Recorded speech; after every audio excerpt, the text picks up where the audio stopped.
Frozen 2, Kristen Bell, Idina Menzel, and Josh Gad.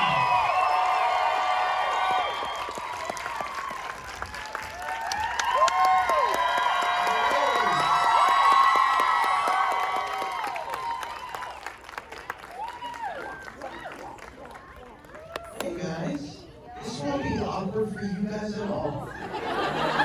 Full surround. Oh, I'll just do this once in a while. Now we're just talking about Olaf is okay. He's okay. The permafrost is, we're okay. You'll have to wait and see. Yes, no, Olaf has been given the gift of permanent permafrost by Elsa, so he no longer has to have that little cloud over him. That was just to save money on animation. Everyone's kind of going through some changes. It was director Chris Buck that said that the original Frozen, the world had just opened up for these characters. And they're trying to figure out kind of who they were and everything that's going on. And now it feels like they graduated college and they're really getting their lives together. So what does that really mean for each of your characters now? Well, is this on? No. Is this one? Yeah.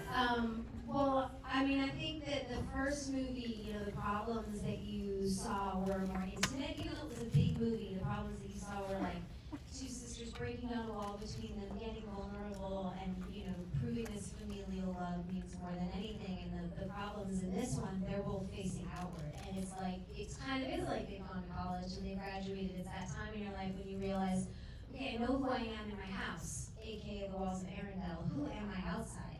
Who am I in this big world? What purpose do I serve? What passions do I have? And it's been a few years since Frozen, the first Frozen film, 2013, as we all guessed correctly earlier. Now, for these characters, do they leave you? I know you said earlier that it's kind of felt like your characters have kind of been with you this entire time. Does it feel like that when you sat back into Frozen 2? Was there anything you had to do to get that back, or was it easy to jump back in?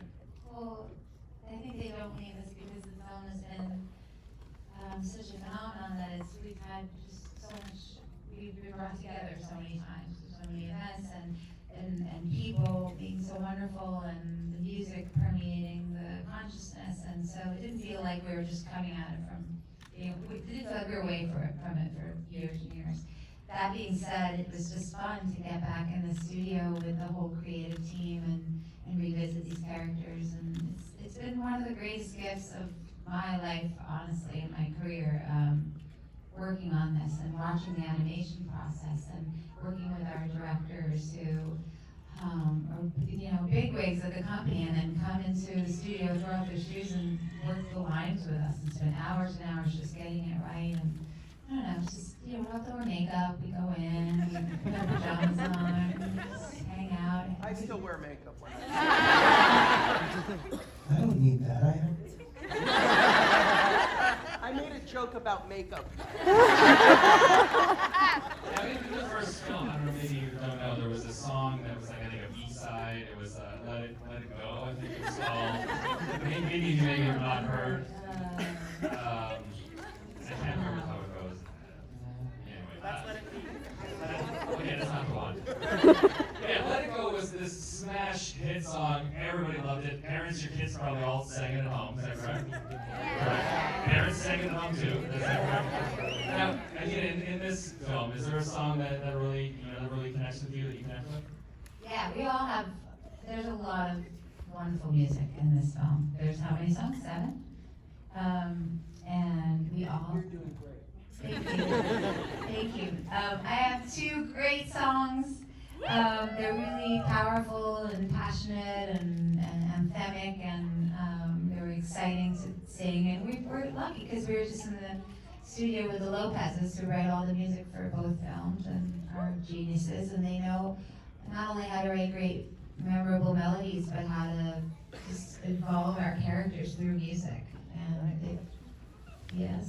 The thing that I think, thank you, the thing that we're most concerned about, or I was most concerned about, this is why the thing that I was most concerned about when we were coming into Frozen 2 was how do you do a sequel to a hit musical? I don't don't think it's been done before, right? Like, I can't think of, maybe Annie Warbucks is the closest they've ever come. But I'm sorry if there's an Annie Warbucks writer in the audience. But the thing about Bobby and Kristen is they are so insane about taking on challenges like that and just running headfirst into them.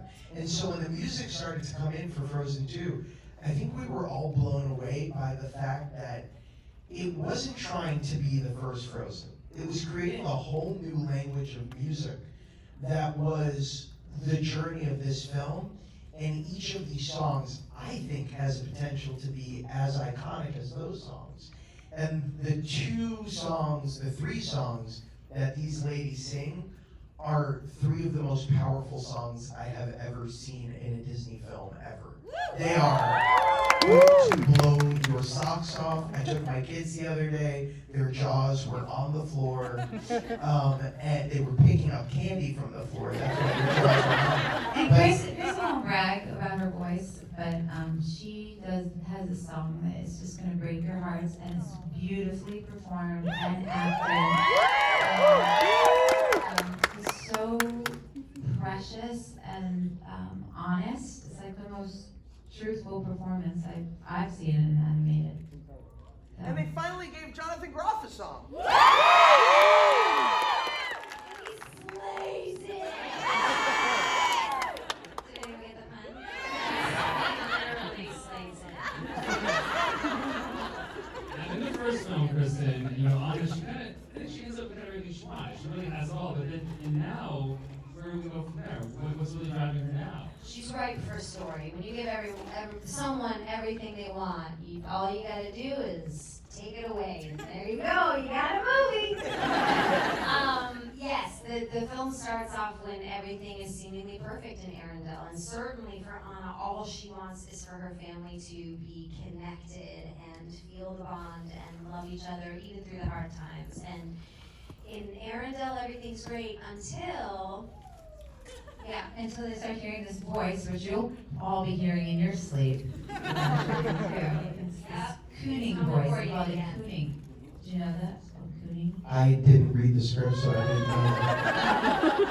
know. Anyway, it's just haunting her, and she knows deep inside it's something she has to figure out where it's coming from. And you have to, because of that, this little family goes on this sort of epic adventure to try to figure out what is calling Elsa, and it's pretty dangerous, and along the way we find out some history about our family that affects the future of our kingdom, and we have to make some really tough choices as to how we're going to handle that. So it is still very reminiscent of like a kid going out into the world, and how do you handle yourself in the world, especially when you learn that the world is not as hunky-dory as you thought it was. Kristen and Adina were just talking about the movie and they revealed the plot to the film. It was great. And Josh, what about Olaf? I mean, I feel like we've seen some of the physical changes. He's, got the permafrost now. Which is good. But how has he changed for you otherwise? Is he, growing up at all? I know a lot of people, when they put up questions online, a lot of people have Olaf questions. A lot of people want to know, does Olaf find love? What's going on with Olaf? What can you say? Is he single? Olaf is available. Here's the thing. I think that with any sequel, the only reason to do it is if the characters are going to grow. And Olaf is no exception to that rule. And in the first movie, he really is like a newborn, right? He's sort of filled with this childlike wonderment and innocence. He's our son. Yes, he is. And he's got this song in summer that is a representation of that naivete. But in the sequel, he's like going from that toddler phase to that like full-blown child phase. And so he's starting to ask questions. And he's starting to push back on the status quo. And his song in this movie is called "This'll All Make Sense When I'm Older." And it's about this idea of, wow, the world is kind of crazy and things are kind of scary, but I guess this'll all make sense one day. And so that growth, that emotional growth, is not only, I think, a great source of comedy in this film, But I think it's also part of the emotional core that all of these characters are going through, which is, there's this pivotal question at the beginning of the movie, which is, Olaf looks at Anna and says, why do things have to change? Why can't they stay the same? And I think that, I'm like on the verge of tears, because my daughter, I remember her being 2 years old and sitting at a table and asking me that question. And she looked at me and she started sobbing. And she said, and I told this story early on during the development to Chris and Jen, and she started crying and she said, do I have to be a grown-up? And it was like that feeling of just like, yeah, you do, you need to pay taxes one day. There's nothing we can do to stop it. But I think the movie is just so beautiful, so emotional, and again, these characters go to places I don't think you've ever expected. These characters, loved by so many, and Frozen being this phenomenon. When did you really realize that it had reached that level and it made the impact that it did?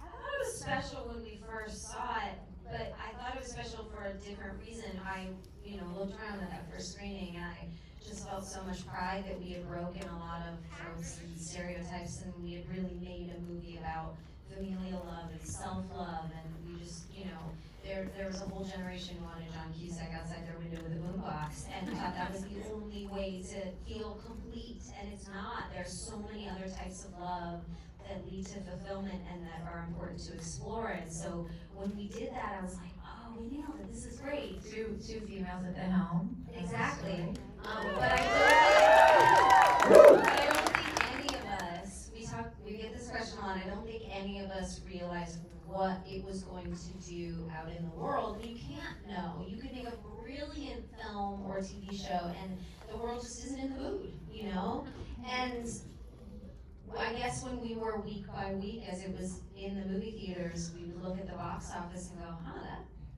that's really hung on this week. People are still going to see this movie. This is crazy. And then 4 months later, when it was still in the theaters, I didn't know how to process that. I was just very excited. Maybe, I'm trying to think what it was for me. I feel like there was something about the costumes in the stores and the Disney store. They were all sold out. I remember trying to get my daughter an Elsa outfit, and it could not be done. And I remember asking the head of Disney, Bob Iger, if I could get one, and he's like, I can't help you with that. There's none available, and it sort of took us all by surprise. We were like, whoa. Halloween, which was almost a year later, though. To just go out trick-or-treating with your kids and be surrounded by little girls. Or be Elsa 2 years in a row. If you have to, if you have to, you love them, you do it. It's a sacrifice. It's a deep cut. It is, but I love them. I'm going to say this right here, right now. Out of respect for my co-star, I'm going to dress up as Anna next year.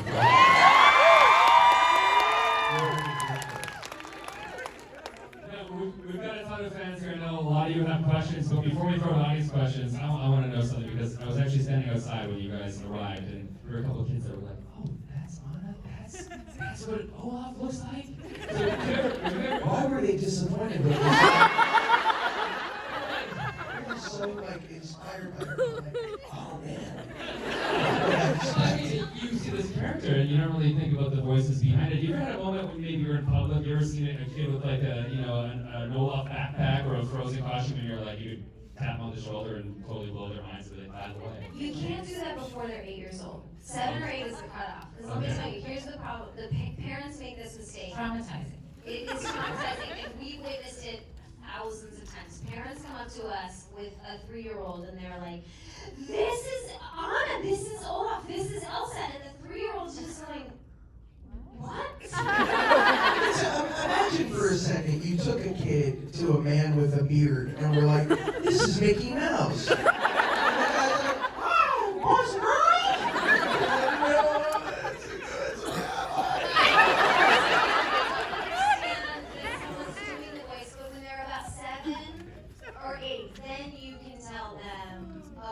this was the human being who made a voice recording that they put into the movie, and I'll be like, I know, I'm 40 years old. My arms are twice the size of the waistline. I'm gonna be to scare you. Like, I am. And then I sing a little bit just to, it's like my ego's on the line. Like, kiss me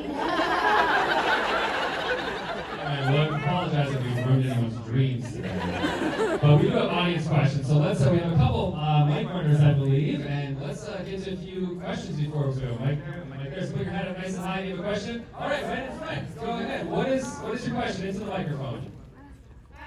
Okay, my name is Kenneth, and I'm a fan. And my question is, was it like hard to do the lines and all like the lyrics? Like Well, we sing have lyrics. scripts, so So we're reading it, so we don't have to memorize anything. We can make mistakes as many times as we want. We can take risks and try something that we think might be really funny or emotional, and then if it doesn't work, it's okay. But you know what is hard? None of us record with each other. So we record with the directors in the room. And so we have to respond to what we think the girls in this case might say to Olaf. So that's the hard part. Is I not wasn't having gonna tell them that. I'm kidding. That never happened. I do feel like, having done this for as many years as we've done this, I can hear you guys. When I'm in the booth by myself, I can hear you in my head of what I think you would do, and it's usually in the universe of what you would do. See? Bring all that today. We have a question, yeah, right there. Yeah, your hand nice and tall. Okay, I'm gonna have a microphone for you. Wait 1 second. Yeah, you're right there. You got it. We're gonna send. We want someone to yell. Can you yell out? No, right there. Right, you're holding the. Yeah. Yeah. There we go. We have a microphone coming. Hold on a second. You came prepared though. That's good. How does Elsa control her ice powers? That's a really good question. She doesn't control them very well, you know? Do you ever get like really upset or angry and you just like start throwing your hands around and she's just like that, but she has to learn, otherwise she could hurt people, right? So I think in the Frozen 2 she's gotten better at learning how to control them, and now she can form really beautiful premonitions, memories, little visuals that she sees about her family, about things that might happen, and the pictures are in the sky with her hands, and it's help me answer that question. I think you're doing a great job. That was great. All right, let's go to the right side. I know we saw some hands over there. Yeah. Oh, wait. Okay. Right there. Right there. Yeah. Go ahead. So why did Elsa change her dress? Do you know the word merchandise?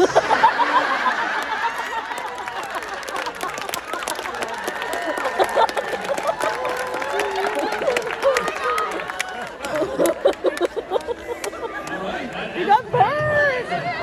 She probably wants to really know. That's another kind of question. So, well, it's later in time, and the girls are a little bit more adult now, and I think that visually, since the movie takes place in autumn, they have different dresses in their closet that they wanted to wear. I think it's just more, she could be more flexible, you know, it's like, she could just be more athletic, not have to worry about certain things falling and getting.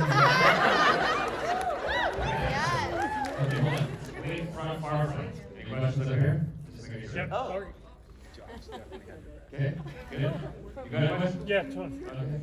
If the sales are high enough level, would you think that Toronto or Canada be part of a storyline in part 3? I feel like it's pretty much set in Canada anyway. I say yes. Right here, right now, yes. Canada, right? I mean, you said earlier that you changed the season for Canadians to feel less terrible about winter. I was saying that because I was being asked an interview in Canada, but I really do feel like there is a Canadian flavor about this. We got time for just one more question, so yeah. Okay, I do no worries. Okay, perfect. Go ahead. Oh, I got a little Olaf.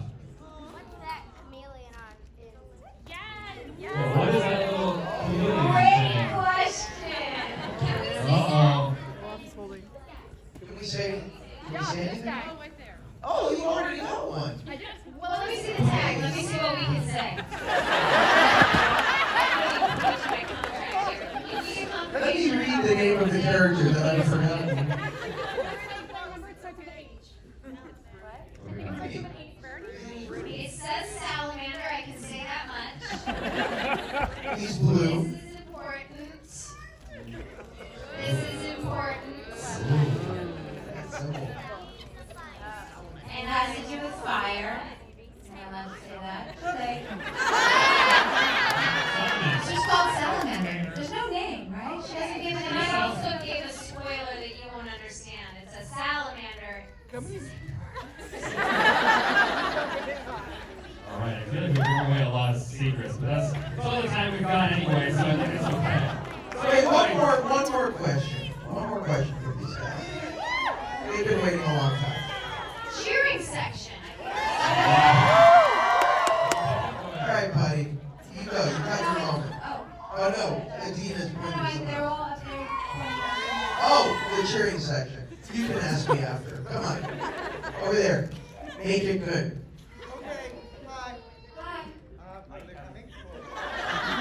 You're upsetting the baby behind you. Hi guys. Okay. So as you may or may not be aware, Frozen Ever After, the attraction, replaced Maelstrom at Epcot. My question is, have you ever been on Maelstrom? And were you upset that it was being replaced with you? This is the question. I gave you all the power in the world. This is the last question you wanted to get. I grew up in Florida. I went to Epcot Center as a child. Of course I love Maelstrom. Are you kidding me? That was when you go up and the Viking with the eye is looking down at you, and he's like, "You shall," he said something like that, I forget what it is. But yes, I love that attraction. But I'm so angry that that's the last question. That is it. Everybody, give it up one more time.